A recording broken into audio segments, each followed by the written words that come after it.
Halo Bapak Ibu, saudara-saudari sekalian, lovers and haters. Salam cerdas Indonesiaku. Jumpa lagi kita pada kesempatan kali ini. Bagi Anda yang belum subscribe channel saya, silakan subscribe channel saya. Tekan loncengnya agar Anda dapat notifikasi setiap kali saya mengupload video-video saya. Oke, pada kesempatan kali ini saya akan membahas mengenai sesuatu yang dilarang oleh Ibu Mega ketika dia jadi presiden di tahun 2002 ya. Tapi sekarang sepertinya dirubah sama Pak Jokowi. Intinya gini deh. Dulu dilarang, sekarang dibolehkan sama Pak Jokowi. Seakan-akan ini bertentangan. Dulu itu dilarang karena bisa merusak ini, tapi sekarang pemerintahan Pak Jokowi bilang, oh enggak, lakukan, boleh, gitu ya. Apa itu? Nah ini kita dengar, ini seru nih, bener seru. Nah, ada beberapa orang yang menafsirkan atau yang menduga-duga, jangan-jangan ini adalah Pak Jokowi, ada dua kemungkinan ya, atau dua jadi satu deh. Dia nggak mau lagi disebut sebagai petugas partai. Dia mau menunjukkan saya presiden, bukan petugas partai. Mungkin, ya. Ini kan analisa namanya. Yang kedua, dia mau menunjukkan bahwa dia nggak suka selama ini diperlakukan seperti itu oleh PDIP, gitu. Ya, ada yang bilang sakit hati atau apalah gitu ya. Tapi itu bukan kata saya loh ya. Jadi, wah mungkin Pak Jokowi ini sakit hati ya sama PDIP, jadi begini gitu ya. Oke deh, kita lihat dulu nih ya. Ntar kita lihat sebuah videonya lucu. Nah, tapi sebelum saya putar itu video, ya, Anda ingat ya, pertama kali Pak Jokowi dicapreskan oleh Ibu Mega di tahun 2014, Pak Jokowi kan disebut-sebut ini petugas partai. Ya, sampai sekarang pun Ganjar pun disebut petugas partai. Itu satu. Mungkin pada waktu itu Pak Jokowi sih oke-oke saja terima gitu ya, kata-kata petugas partai. Itu oke deh, satu. Kemudian, yang kedua adalah ketika Pak Jokowi menghadiri ulang tahun PDIP lah, ntar sebentar kita lihat videonya. Di situ dia seperti dibully oleh Ibu Mega, yang kira-kira Pak Jokowi ini kalau nggak ada PDIP nggak bisa jadi presiden. Kira-kira Pak Jokowi sih senyum-senyum aja gitu ya. Ketiga, ketika Pak Jokowi mau menyelenggarakan Piala Dunia, tapi PDIP melalui dua kepala daerahnya, yaitu Gubernur Bali ya Pak Koster dan Gubernur Jawa Tengah Pak Ganjar, menolak kedatangan tim Israel, sehingga akhirnya Indonesia gagal menjadi tuan rumah Piala Dunia ya. Kesel dia, udah keluarin negara uang 500 miliar untuk mendapatkan sebagai hak tuan rumah, kan itu melalui seleksi juga ya. Udah uang keluar segitu banyak, akhirnya gagal, dan seperti yang sudah berkali-kali saya bahas, potensi mendapatkan uang 3 triliun lebih kalau ajang itu terselenggara karena ada pariwisata yang naik ya, segala macam, hilang. Itu tiga tuh ya. Satu, disebut petugas partai waktu pertama kali dicapreskan. Kedua, disindir, dibully lah malah di acara ulang tahun PDIP. Sebentar saya putar videonya. Ketiga, Piala Dunia jadi gagal. Keempat, sudah pulang kampung ke Solo mau merayakan Lebaran, dipanggil untuk menyaksikan deklarasi pencapresan Ganjar. Makanya saya pernah bikin konten juga, bingung juga ya, presiden kita dipanggil mau datang. Kalau saya jadi Pak Jokowi, saya nggak mau datang. Saya sudah presiden, ngapain dipanggil-panggil? Ya tapi kan kamu kader partai. Iya, tapi nggak elok dong. Masa mentang-mentang dari partai sendiri saya mesti datang? Lagian kan saya sudah pulang, kenapa nggak koordinasi dari dulu? Oke lah, ada 4 hal tuh katanya yang bisa membuat seorang Jokowi sakit hati. Oleh karena itu kita lihat satu videonya nih ya, yang dimana intinya Pak Jokowi dibully. Yuk kita lihat videonya. Ketua Umum PDI Perjuangan Megawati Soekarno Putri berseloroh bahwa nasib Presiden Joko Widodo akan berbeda dengan saat ini jika tidak ada PDIP. Ia menyebut Joko Widodo bisa menduduki kursi RI 1 karena dukungan PDIP. Penegasan itu disampaikan Megawati dalam pidatonya saat HUT PDI Perjuangan ke-50 di G-Expo Kemayoran, Jakarta, Selasa siang. Pak Jokowi ku ngono lho, mentang-mentang. Lah iya, padahal Pak Jokowi kalau nggak ada PDI Perjuangan juga, aduh kasihan dah.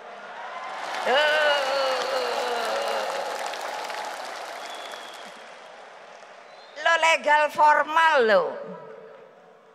Beliau jadi presiden tuh nggak ada kan ini. Legal formal. Anda dengar ya? Kalau saya lihat lucu juga ya mimiknya Ibu Megawati ketika membuli, tanda kutip, menurut saya sih membuli ya. Itu Pak Jokowi kalau nggak ada PDIP kira-kira gitu ya, nggak jadi presiden itu ya. Pak Jokowi sih senyum-senyum sih ya, tapi dalam hati mungkin kesel juga gitu ya. Tapi oke dah, itu urusan Pak Jokowi dengan Ibu Mega dan PDIP. Oke? Nah, kita lihat nih, apa sih yang sekarang ini yang seakan-akan bertentangan gitu dengan keputusan Ibu Mega sekitar berapa ya? Dari tahun 2002 sekarang, sudah hampir 20 tahun gitu ya. Sekarang sama Pak Jokowi dirubah. Wah, sepertinya mau bilang saya bukan petugas partai lagi. Nggak peduli dulu pernah dilarang sama Ibu Mega, sekarang saya perbolehkan. Nah, apa itu? Nah, ini dia nih. Nah, baru-baru ini di Republik Merdeka ya, ada berita di beberapa media juga adalah berita ini. Tolak izin ekspor laut. PDIP Jabar minta Jokowi timbang ulang. Jadi, ekspor pasir laut ketika Ibu Mega jadi presiden itu dilarang. Dilarang. Nanti saya kasih lihat dokumennya ya. Tapi sama Pak Jokowi sekarang baru-baru ini diizinkan ekspor lagi. Dulu dilarang karena ada beberapa kajian bisa merusak lingkungan dan macam-macam, nanti kita lihat ya. Sekarang sama Pak Jokowi diizinkan ekspor pasir laut. Nah, ini PDIP Jabar minta Pak Jokowi timbang ulang.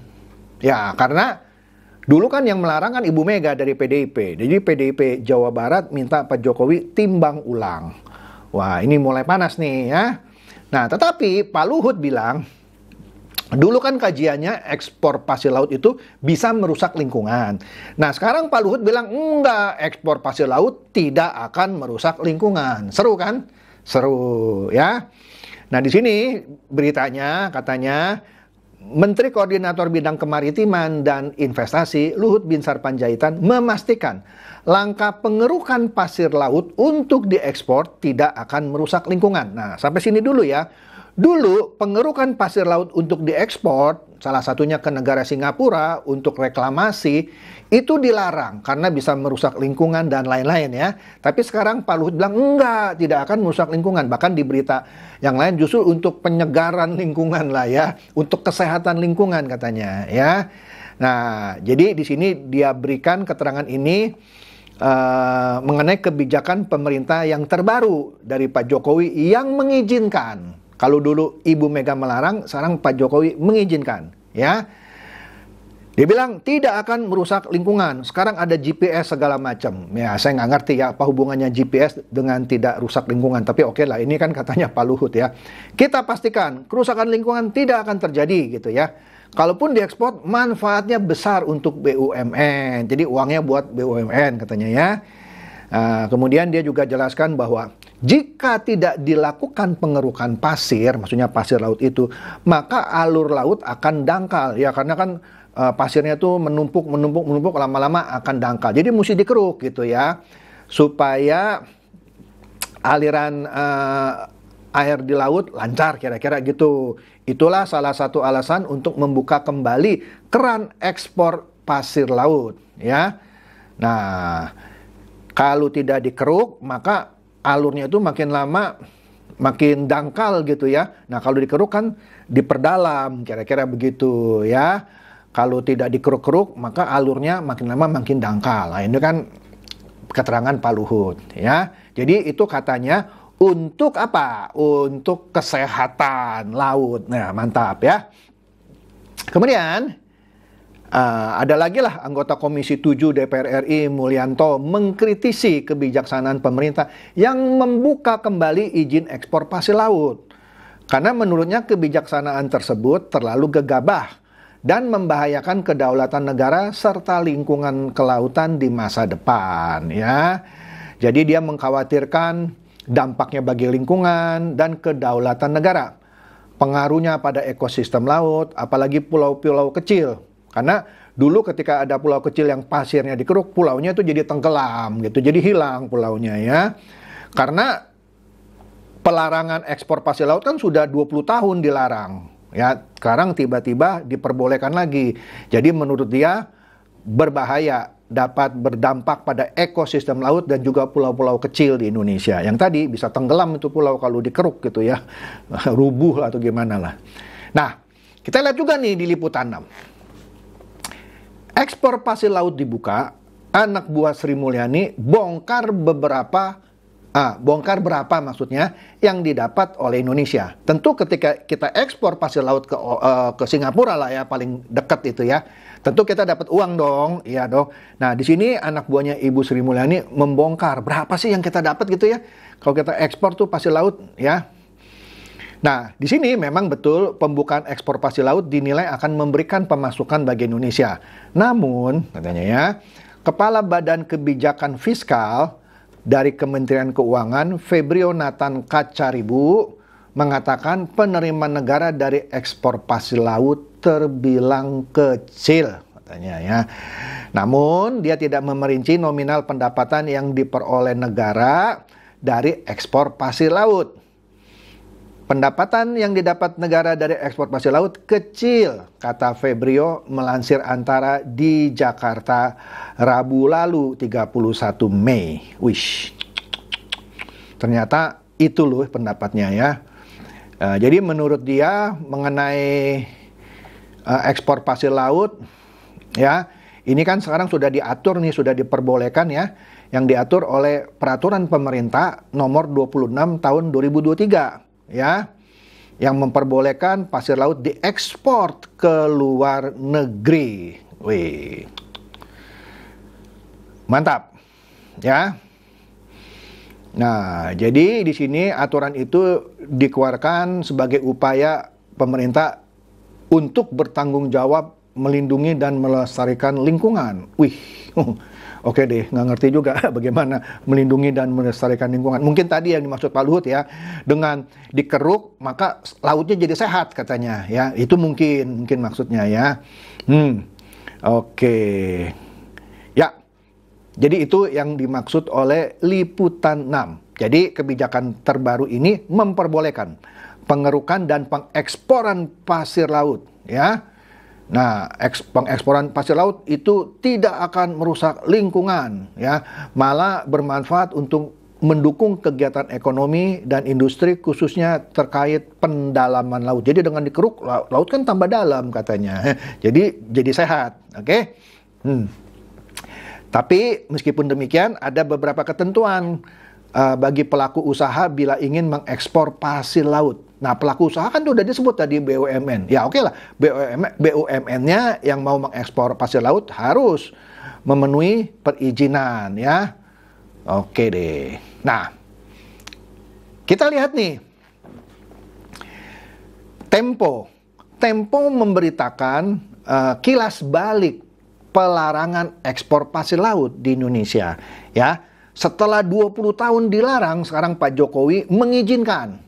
Dulu dilarang ditambang, sekarang di zaman Pak Jokowi ditambang boleh dan boleh diekspor. Dulu nggak boleh, sekarang setelah 20 tahun dibuka. Wih, mantap nih ya.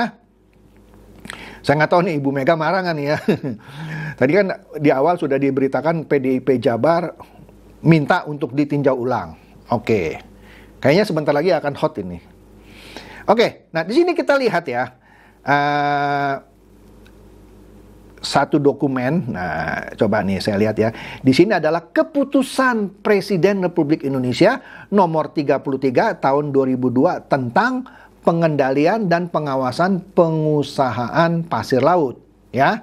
Ntar kita lihat di halaman belakangnya ditandatangani oleh Ibu Megawati Soekarno Putri. Di situ di kotak yang saya kasih warna merah ada beberapa butir ya, A, B, C, D, itu menimbang A, bahwa kegiatan penambangan, pengerukan, pengangkutan, dan perdagangan pasir pasir laut maksudnya, yang selama ini berlangsung tidak terkendali. Waduh, telah menyebabkan kerusakan ekosistem pesisir dan laut, keterpurukan nelayan dan pembudidayaan ikan, serta jatuhnya harga pasir laut. Pertimbangannya kenapa keputusan ini dikeluarkan. Kemudian poin B, bahwa untuk mencegah dampak negatif sebagai dimana dimaksud dalam huruf A yang sekarang oleh Pak Luhut bilang, oh itu tidak akan berdampak terhadap ekosistem, malah menyehatkan laut. Nah ini kan bertentangan ya, tapi oke deh, kan saya cuma baca ini ya. Jadi untuk mencegah dampak negatif sebagaimana dimaksud dalam huruf A, dan untuk melindungi dan memberdayakan nelayan, pembudidayaan ikan, dan masyarakat pesisir pada umumnya, serta memperbaiki nilai jual pasir laut, perlu dilakukan pengendalian dan pengawasan terhadap pengusahaan pasir laut. Ya.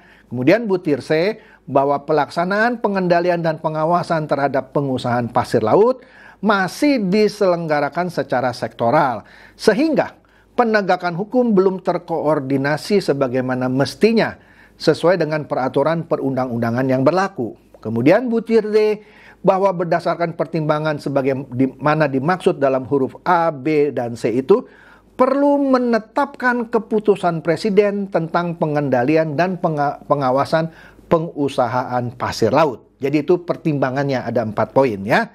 Kemudian dikeluarkanlah keputusan Presiden ini.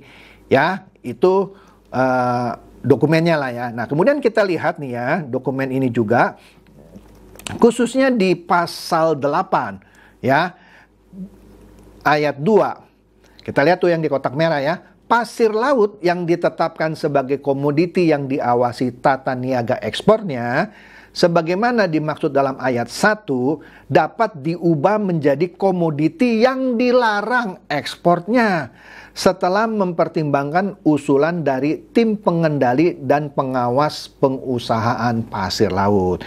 Jadi intinya yang dulunya boleh dilakukan sekarang menjadi komoditi yang dilarang dengan atau setelah mempertimbangkan usulan. Oke?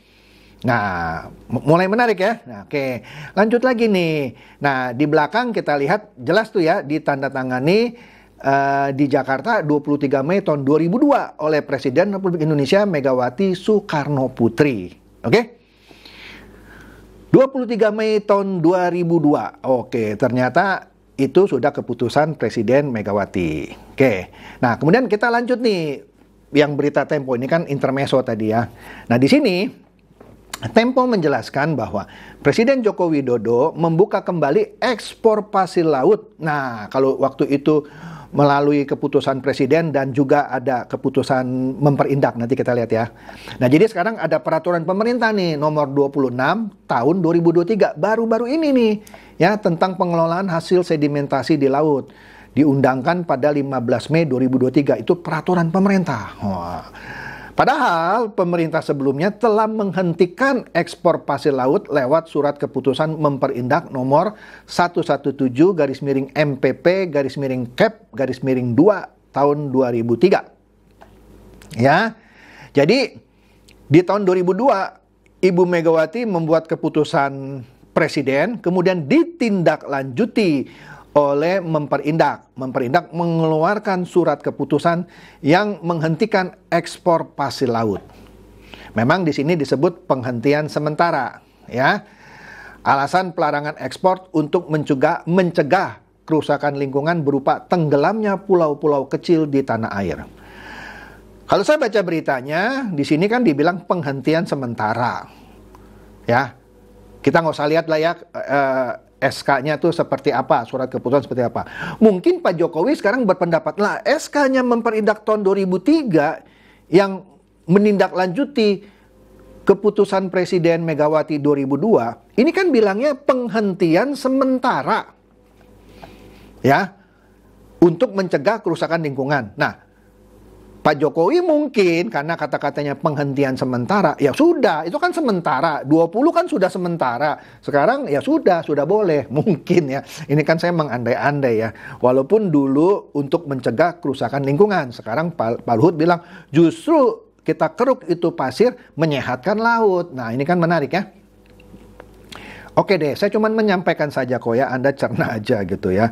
Nah di sini Tempo juga mengulas bahwa waktu itu ya banyak pulau-pulau kecil di Indonesia, khususnya di sekitar daerah terluar dari batas wilayah Indonesia di Kepulauan Riau yang tenggelam akibat penambangan pasir.